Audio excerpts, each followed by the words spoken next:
The scene is a little pub in Debenham, England. Where is Debenham? It doesn't really matter.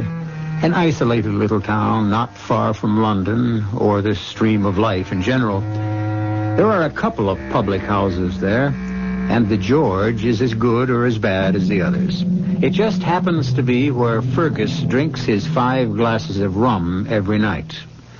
A strange, bizarre figure that the town long ago accepted, or, if you will, disregarded. But tonight is not an ordinary night in Debenham, as Answer Mary, another habitué, is giving Fergus the latest news. The squire himself, on his way to the new railway station, struck down as by the finger of God, as his carriage passed the old George here. They got him upstairs to the best room, and they telegraphed off to London with a great men's doctor. Oh, this is a night to remember. As it must to all men. I didn't mean that, Harry. God speed his doctor on the way, and to keep him out of the cold earth. Well, he's in a bad way. The landlord thought maybe you'd ever look at him. Me? Why me? Well, wouldn't be the first time you've shown your skill. I remember the time old Maud Brinkle dislocated her elbow, and Alfie Price's boy, Richard, broke his leg. You fixed him up real nice, you did. A simple fracture and an even simpler reduction. Any farmer could have taken care of either. Well, not like you did. Not by a long shot. Wasn't you set out to be a doctor once? Or maybe even got to be one? Why don't you learn to mind your own business, Harry? Well, no offense, old chum. Most of them years we've been drinking together, and did I ever hold back anything from you? Some of us are by nature open. Others keep ourselves to ourselves. Not that anybody could ever say I had anything to hide. I sat there looking down to the bottom of my glass, swirling that last memory-drowning drink of rum, and thinking to myself the size of the lie I had just said. Oh, it had a kind of truth.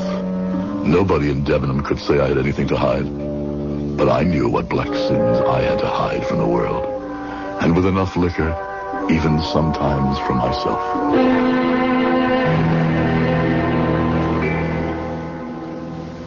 Well, listen to that, Fergus, will you? 11's. And our innkeeper isn't here to chase us out at closing time. Too busy upstairs poking his big nose into the great doctor at work, trying to bring the old squire back to life. Not much chance of that, I'd say. You sneaked up and had a look, did you? Well, I tried, but no luck. Door shut fast. But I saw the squire on the way in before you got here. His face was all blown up like a balloon, and red as one of them lobsters. How was his breathing? Well, when they brought him in, he wasn't bleeding not at all. And then sudden like he was, but with a sort of rattle in his chest. After that, maybe a minute or so, he stopped again. Chain strokes. What's that you say? Classic symptoms, apoplexy. Probably irreversible. The breathing pattern formalized as a syndrome by Dr. John Chain, a countryman of mine, and Dr. William Stokes, an Irishman by birth. A sure forerunner of cardiac failure. Hey, all them big words, you lost me. Did I? No matter. Your prognosis is probably as accurate as his physicians will be. If indeed the squire is not a corpse already. Hey, gloomy one you are. I wonder now where they'd bury him. Who, the squire? Oh, we'll go right in the family crypt. In a crypt? Above ground, then he should be safe enough. I wonder that I didn't see the doctor arrive. Did he come by train? Lord, no. You missed it all right. Whipped right off the train into old George's cab. I wonder how I missed the arrival. What did this great medico look like? Oh, he was, tall, white-haired. But he moved as brisk as a colt. Dressed in the finest broadcloth and white linen, great gold watch and studs and spectacles of the same precious metal. Yes, there before the grace of God go. And what was the name of this paragon? This what? This man of undoubted success. Oh, McFarlane. Say that again. What, the name? Yes. McFarlane. No other name? Dr. Wolfe McFarlane. What's the matter with you, Fergus? You've broken the glass. Wasted the rum. Oh, and you've cut yourself. Never mind that. Wolf McFarlane. You sure of that? Well, it's how he introduced himself. Why, do you know him? Know him? There's nobody knows him better than me. More's the pity. More is the pity and the shame. So the past I had shut out, with some success and a great deal more rum, came flooding back. Pictures flashed across my mind in a kaleidoscope. Stop-action photographs of disembodied arms and heads. The grisly jokes bandied about over the poor defenseless corpses that passed beneath our hands and were stripped barren by our razor-sharp knives. But it all might have been a bright dedication and a proud way of life, except for Wolf McFarlane and his kind. For every one of us, the end was the triumph. But the means, heaven help the few of us who has to face it. And then, suddenly, there were footsteps on the stairs, coming down, closer and closer to me, and I was about to face the man who had tempted me to sell my future. The man who could live with his vileness because he had no conscience, and had left me to eke out my life dirty and despairing, afraid to do the only thing I really wanted to die. You're as white as a sheet, Fergus. Don't take on so. There might be two men with the same name. My sincere condolences, but the squire was virtually a dead man from the moment the stroke hit him. Nothing could have saved him. That's him. That's his voice. Forgive me for my abrupt leave-taking, but my coach is waiting and I cannot miss the train. Well, here he goes for the door. If you want to make sure you do know him, you better move fast. I must see him face to face. McFarlane. Yes? Toddy. Toddy McFarlane. I'm afraid, sir, you have the better of me. I don't believe we are acquainted. Oh, we are acquainted, all right. Look close. I want you to recognize me. I've told you... Good Lord. Cameron Fergus. Yes. Did you think I was dead, too? That we are all so easy shut of old acquaintance? Oh, hush, man. For the love of God. Let the dead past bury itself. Not ours. Nothing stayed buried decently then, did it, Wolf? Oh, now come, Cameron. We are both a little shaken at this chance encounter. I hardly knew you, I confess at first, but I am overjoyed. Overjoyed to have this opportunity. Unfortunately, I must not fail the train, so if you'll forgive me, Forgive you? Well, I meant for running, but, well, let me see, Oh, yes, of course, yes. You shall give me your address, and you can count on early news from me. Put away your gold pen and your false friendship. But I want to do something for you, Fergus. I can see, forgive me, that you are somewhat out at elbows. We must take care of that. Money? Well... Money from you? The money I had last from you is lying where I cast it in the rain and mud. What is the matter with you, Fergus? Now, what is it you want? I wish I knew. Revenge for Jeannie and the others. And accounting for the wasted rum-soaked derelict you made me. I thought long ago the hand of God, like the squire upstairs, must have struck you down. Perhaps I was appointed for that. Fergus, Cameron, I beg of you. You've been drinking and you are not in your right mind. Now, don't do anything. What is that you have in your hand? Don't you remember? Jeannie's hat pin. The one you gave her. Would it not be poetic in God's justice to drive it into your throat, up slanting through the mouth till it lodged in the brain, or between the fifth and sixth ribs, driven straight into your black heart? Help! Have you got out of your mind? Help! Here, Fergus, take it easy. Help me! Stay out of this, Harry. But you... If you value your life, stay back. Don't. You can't kill me, Fergus. You're right, I can't. I should, but I can't. Get out of my sight. Catch your train. Go. Whip up your horses. We want to take that train. Lord above, Fergus, what got into you? Put that long hat pin away. That's a dangerous instrument. More like one of them Italian stilettos. It was Jeannie's. Yes, sure it was. Some pretty sparklers, all right. Must have cost a pretty penny, too, but let's put it away and sit down and have a nice little snort for the road, eh? Yes, drink. Get me drunk. Wipe it out, the past. Let me sleep.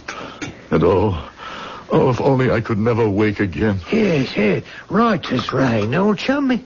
Yeah, just what the doctor ordered. That's a funny one, all right. With all the doctors around this night, like the gentleman who just left. Don't call him gentleman. Oh, well, I mean, when a man's become a doctor... No matter what he thinks he's become, that devil is what he began. A resurrectionist he began, and in his heart, that's the way he'll die. A resurrectionist? It's a profession that flourished in the early 19th century. Profession, did I say? It was rather a crime. The more familiar names are ghoul, grave robber, body snatcher, the conscienceless night people who provided cadavers for the medical schools, the cold-blooded legion of the damned who, if a corpse was not to be found, provided a fresh one from the living. I'll return shortly with Act 2.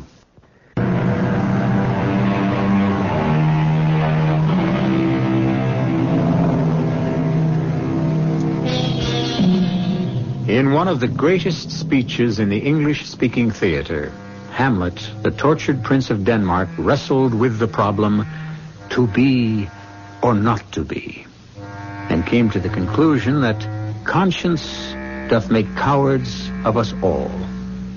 Cameron Fergus, though far less innocent than the tragic Dane, as a young man found himself caught in the same wedge. But when he made his decision, he found not death, but a life of remorse and dishonor. I was the only child of two elderly parents. By my early 20s, they were both gone, leaving me a small but comfortable income. Even in those days, I already considered myself a man about town. But my vices were minor, and inside I had a craving for something more fulfilling in life. Both those lacks were satisfied when I fell under the spell of Wolfe McFarlane. We met first at the house of Jeannie McRoberts, a young woman who epitomized everything pure and sweet to me, and whom I secretly hoped to marry one day. Oh, Jeannie, this music's too slow. It's romantic. Well, maybe that's what I meant. Let's sneak out for a walk in the garden. Oh, no. It's not the music that's too slow for you, Cameron. Oh, then suppose it was. I wouldn't trust you out there all alone. You walked out with him. Who? The tall one there, dancing with Maggie Dyack. Wolfe McFarlane.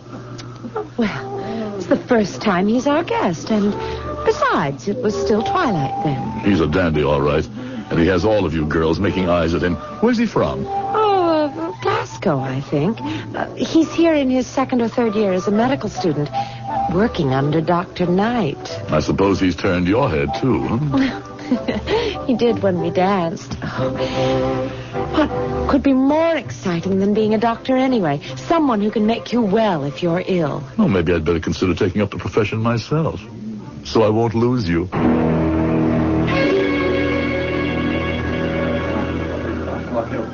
So, Cameron, you've a taste for being a doctor, eh? I can think of no higher calling. Well, that's flattering. Have you the talent for it? I stood high in my class at the university. Oh, you've a brain, all right, I've no doubt. At least so Miss McRoberts informed me. Did she now? But when I spoke of being a doctor in talent, I meant other things. Such as? Have you a strong stomach? Can you stand the sight of blood? I wouldn't turn from it. Have you the nerves of steel? I don't exactly know what you mean. Could you take a scalpel and split a man or a woman from breastbone to pubis with a steady hand? Could you open the stomach and cut out a diseased organ? Could you amputate a leg or an arm? I'm not exactly sure it was being a surgeon I had in mind. Oh, never mind the live bodies, lad. It's the dead ones you have to cut through first. There's no other way to learn anatomy firsthand, and not all of them are fresh from the grave. What does that mean? You'll find out for yourself. How are your scruples? I think you're just having fun with me. I'm sorry I asked. I don't need you to further my ambition. There are other ways. Oh, nay. Hold, lad, don't be so hot-tempered. I was pulling your leg a little, but less than you might think. And you do need me more than you think. Why? My recommendation to the doctor in charge of the medical school, as it happens, would open the doors for you like that. Would you give it to me? I just might. In exchange for something. What? The rest of your waltzes with Miss Jeannie. She's the only girl here with any grace or style. Like a feather in the wind. And I love to dance. Is it a bargain? It's the one I can't control. It's Jeannie who says who she'll dance with. But if you ask her and tell her why? I'll tell her on one condition. And what is that? That she saves the last one for me. Well, I can hardly blame you. And if we are to be friend and colleagues, why should I be greedy, eh? Shake hands on the bargain. Shake. To a long and close future together, Fergus. We can use a man like you. I take that as a compliment. Thank you, sir. Thank you. That I should ever have seen the day I thanked the man I have spent my life cursing and reviling. What an innocent I was. I kept my part of our bargain in my naivete and excitement, not noticing that Jeannie's reluctance to change her dance card was neither long nor strong. My head was spinning too much with other future dreams, that I was to become a doctor. For Wolf McFarlane kept his part of the bargain, too. So, Wolf, this is the young man you've spoken so highly of. Only because he deserves the recommendation, Dr. Kirk. He's a man we can use in more ways than one. Splendid. We're always in need of recruits, Mr. Fergus. Wolf here tells me you are a young man with a fine taste for a night of romping and wake up bright-eyed and clear-headed of a morning with no hangover, either physical or mental. Well, that makes us three of a kind. And that's what it takes to make a mark in our profession, lad. Stamina, staying power. We have to do many things that would make an ordinary mortal's blood run cold. If you'll try me, sir, I don't think you'll find me wanting. Well spoken, Cameron Fergus. I like you. What do you say, Wolf? Shall we make him one of us? My vote is aye. Then so is mine. I leave it up to you to initiate him into the mysteries and secrets of his new profession. But softly, slowly, mind you. We can't scare him off till he's well hooked, eh? We must show the best side before he sees the worst. You're very kind, Dr. Kirk, but I know you're only testing my resolve. How could so noble a profession have a bad side? Well, Dr. Kirk meant only, I'm sure, that it has a difficult side. No, to be sure. No prize worth winning can easily be come by. Work hard, and let Wolf here help you over the rough spots. For my money, you couldn't have a finer guide. A finer guide, that much was true. A guide to hell and damnation. But I'd never have realized it then. Wolf was my friend, mentor, and convivial partner. I found that I was a natural doctor, nay, more than that, perhaps a surgeon. But in that field of medicine lay all the seeds of disaster. For to study anatomy, one needs a body, and you cannot practice on a live one. I was not so innocent that I didn't know the answer to that. But it was not till the end of my first year, when I moved in with Wolf, that I had to face it.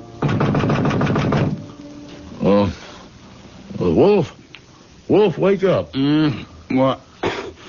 Never, dog. What hour is it? It wants 10 to 3.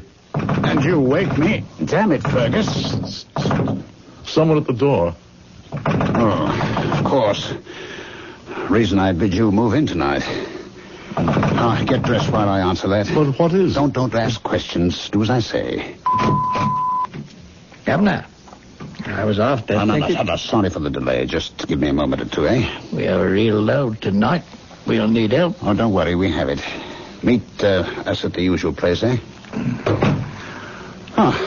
Check me my trousers there, Cameron. What is it? Do I have to spell it out? The Resurrectionists. And tonight they have a cart full. Tonight is your baptism. You going to let me down? Well, enough in hindsight to know what I should have answered to that.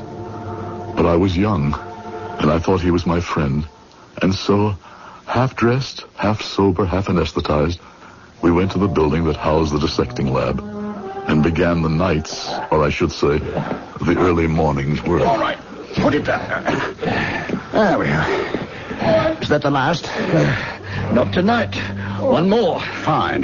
Before you bring it up, let me introduce you to Dr. Cameron Fergus. Well, how do you do?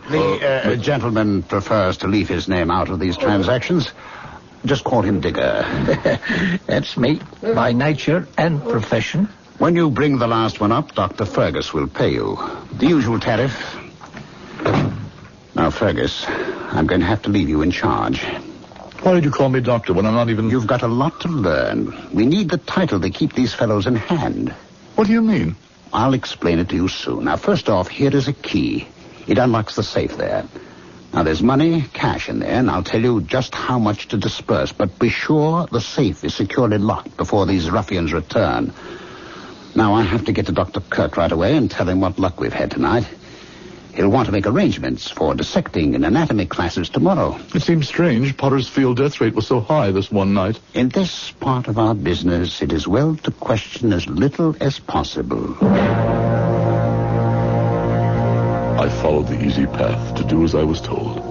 To suspend thinking, pay off the grave robbers, and twine myself irrevocably in a practice which, no matter how we as doctors might believe its morality, in those days, could involve death by hanging. But if I thought of it much, after the Body Snatchers were come and gone and paid, it was all forgotten when Dr. Kirk joined us. A magnificent day in our lives, gentlemen. I congratulate you both for your part in this, while at the same time I need not enjoin you to the secrecy we must maintain. My congratulations for tonight, and carry on the good work, gentlemen. I bid you good morning.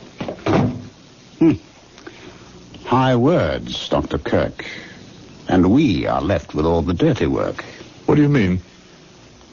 The time has really come for you to stop asking the very answerable question. In the name of medicine and research, we gather bodies, right? But that is no crime. Using already dead flesh, which can render up to us secrets of how to handle living flesh, is not a valid crime. On that basis, you have an argument. If the flesh is already moribund. But body snatching is a rewarding crime. And if there is no dead body to snatch, with the kind of man who plies this trade, do you think he would hesitate to wait for the flesh to die if his source of supply ran low? Oh, good Lord, what are you saying? Oh, don't pretend innocence. If your conscious brain will not admit the truth, your subconscious one knows it. And you signed for the bodies tonight. Willy-nilly, you are with us from here on in. With us from here on in. For the first time, I realized I was trapped. For a moment, I even thought my friends had made use of me. But then I thrust that thought aside. They were pioneers, like myself, taking the only means to great ends. And if indeed it were true that an occasional body had not met a natural death, why, by all reason, it could only be someone who was a criminal, who had sought it himself. So I reasoned. And with another drink of fiery scotch to soothe my addled brains, soothed my burning conscience. This would be the end of all connection with the resurrection men, I swore, not knowing how devastatingly empty the oath I took was destined to be.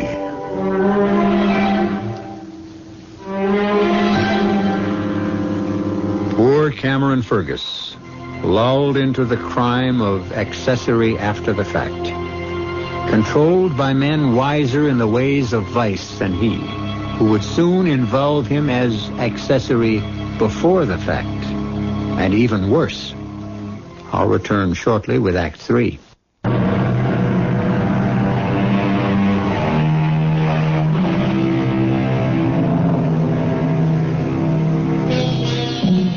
Most doctors of those days were not about to be troubled by the material they dissected. Only the few who trafficked in procuring the illegal material were involved in matters of conscience. And most of them, sad to say, found rich enough rewards to still what small worm of morality might squirm within their hearts. The resurrectionists were well paid, and the men who bought the dreadful merchandise each made their own defenses. But I lean on you and Wolf, Cameron boy. You're my right and left arms.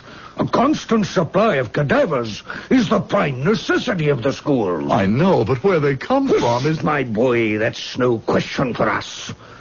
They bring the body, we pay the price. Quid pro quo, as they say in the Latin tag. But, sir... Let's have no more buts, Fergus. And no questions, for conscience sake. But that's exactly the problem, sir. I watch these ruffians come in before the dawn, in the dead of night, and I cannot help but be struck by their hangdog looks, their eyes averted. I want to have no part of it, sir. If you expect to stay here and achieve your degree, I tell you, you must be part of it. I'm sorry to be so blunt, Fergus, but that's the way it is. And I have no further time to talk to you.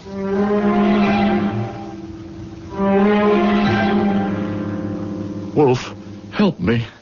We are condoning, nay, even promulgating murder. Fergus, you think too much. Accept your duty and concentrate on learning to be a doctor, not a policeman. And what is my duty? Take what is brought, pay the price, and avert your eyes from the evidence of any crime.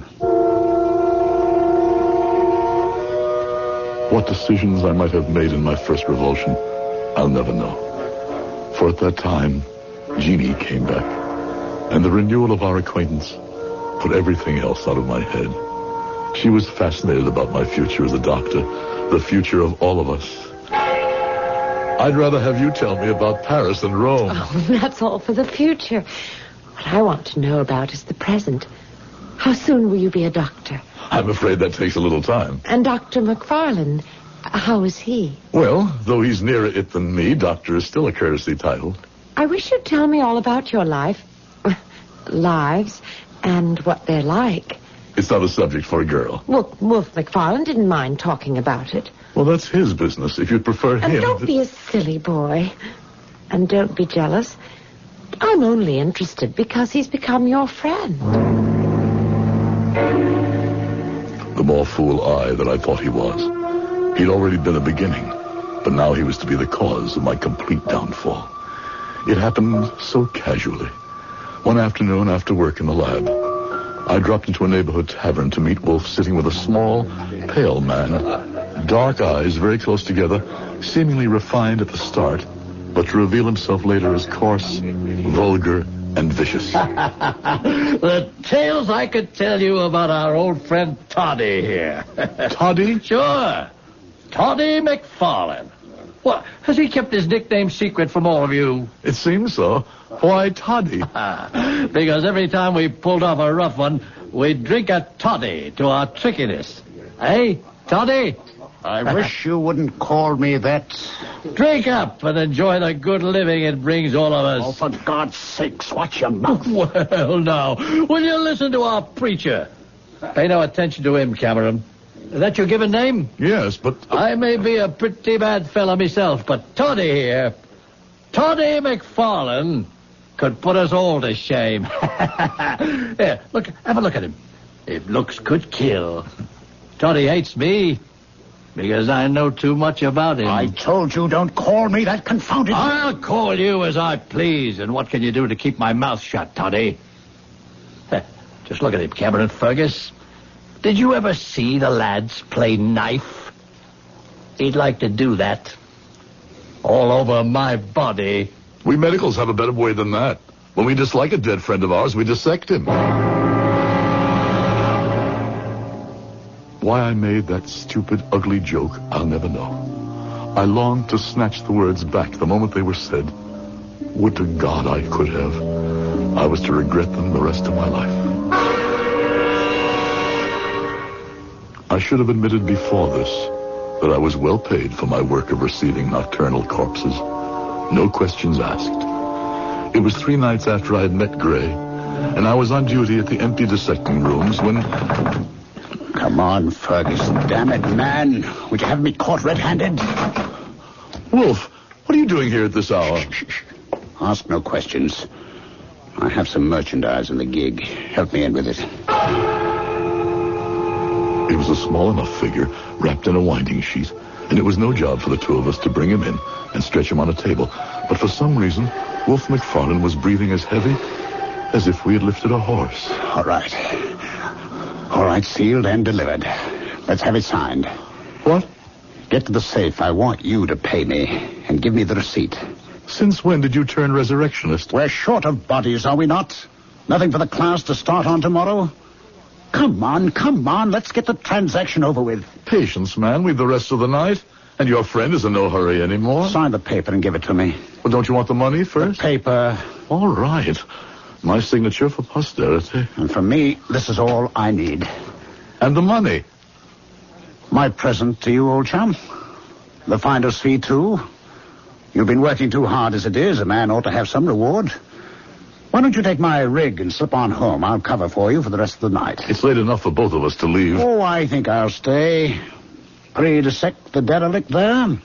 Ready to pass around to our eager students when they arrive.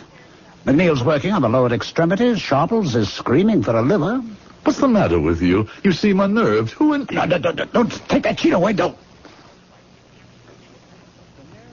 Very well. You had to know. Now you know why I had to have your signature of acceptance. It's Gray. The man who... A man who could have ruined all of us. We're in this boat, sink or swim. Would you want your neck on the gallows like Burke? This man is dead and is valuable to the advancement of medicine. Accept the fact of his death. Never question the how. You're one of us still, young Fergus. Forever. So I was already trapped. I began a long lifetime of drinking in earnest. I was neither surprised nor that much affected when Jeannie turned from me. Even the fact that I heard by the grapevine, certainly not from his lips, that Wolf was squiring her about, failed to rouse me. I felt myself damned forever. I wasn't good enough for her. But youth is resilient, and once I had digested my involvement, I learned to live with it. Even thought to go back to Jeannie again. As it happened, I chose, accidentally, the day that Wolf was to receive his sheepskin as a doctor. I never realized what real love was until I met Wolf. Puppy love, real love. Would you like me to tell you about this man you worship so? What he's really like? Don't be so silly and jealous. I'm not thinking of myself, Jeannie. It's you. I want to protect you from... I'm quite old enough to handle my own affairs. Oh, I doubt that. You couldn't understand a man like Wolf. Take your hands off me. Damn it, if I have to shake some sense into that lovely head, I'll do it with my hands. If I can't, with words. Fergus, you asked me. Fergus, have you lost your mind? I'm trying to save her from you. Well, get your hands off her, you little fool. Oh, leave me go. If you insist, remember, you asked for it. Oh, you didn't hurt him, Wolf. I imagine I did. He'll have a sore jaw tomorrow. As sore as my head. But what else could I do? Well, nothing else. I don't ever want to see Fergus anymore. I wasn't unconscious. I could hear all of this. And I thought at that moment that life could scarcely deal with me more harshly. Fool that I was, with the worst yet to come. Special delivery tonight, Fergus, me boy. 5. Douse the light till we trail him in. Come ahead. Stack him where you will. I wouldn't care if Queen Victoria was one of them. I've had my fill of this job. Nobody likes it much, but it's a living, as we say in the trade. Might as well get something from the dead. I went about my business mechanically, mind drugged by liquor, body reacting out of sheer habit, and then the horror of horrors looked up at me from the dissecting table. Her blue eyes, open, staring with a startled horror that she could come to this. Jeannie McRoberts, a candidate for the cold-blooded dissection, candidate for jokes and the discard by the morrow's crew of medical students. Jeannie, I'm just as horrified as you, Fergus. She died no natural death. There were marks of violence on her, possible strangling. But why? I can't tell you why, or guess at least. She was pregnant. She was carrying a child. How do you know? Dr. Kirk was with us first thing in the morning. Everyone attends dissections.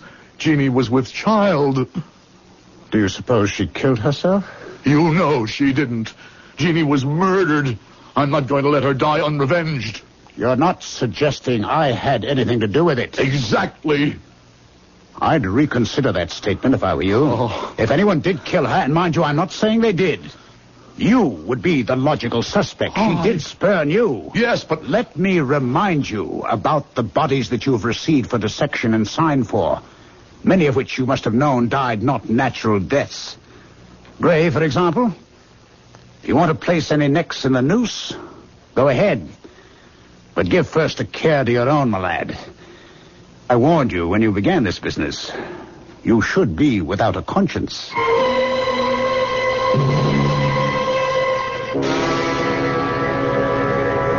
He knew me too well, Harry. Conscience I had, but no courage. You mean that distinguished doctor who just left murdered the girl? Why not? An obscure Scottish girl he could never have married since his ambitions reached so high. Well, I'll tell you something. Man to man. I'm surprised you didn't kill him right out of hand. If your story be true. Oh, the story is true, right enough. And the proof of it all is that I didn't. Here, finish your drink, old chap.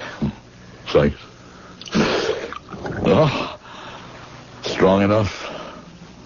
False courage, maybe. I never had the real thing. Else none of all of this would have happened. Well, at least you had some conscience. Which finally has caught up with me. Here, what have you done? Jeannie's hatpin. The weapon of remorse. Oh, good almighty, Fergus. You drove the hatpin straight into your heart. Here, let me help. By all means. Pull it out, Harry. Oh. Don't hesitate. Pull it out. Good, now. Grit your teeth now. There. Now that'll be better. Don't you believe it? Only thing might have saved me was to leave it there. Now I'm sure to die. One thing at least I did right in my life. Just do me one favor, Harry. What's that? I've enough money. See me buried above ground in a strong, tight crypt. Don't let me be had at the last by the Body Snatchers. Wherever I go, let me go whole and accept my judgment.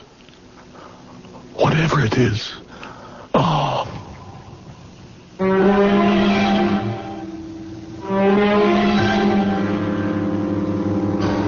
A curious and chilling story, with no moral that I or any man can quite offer. The raw material for the study of medicine that today has prolonged life by almost twice as much as could be expected in the last century is no longer needed so much. Thank heaven the ghoul, the body snatcher, and the resurrectionist man have passed from our lives, or deaths, since that was their concern, for another adventure in the macabre. Until next time,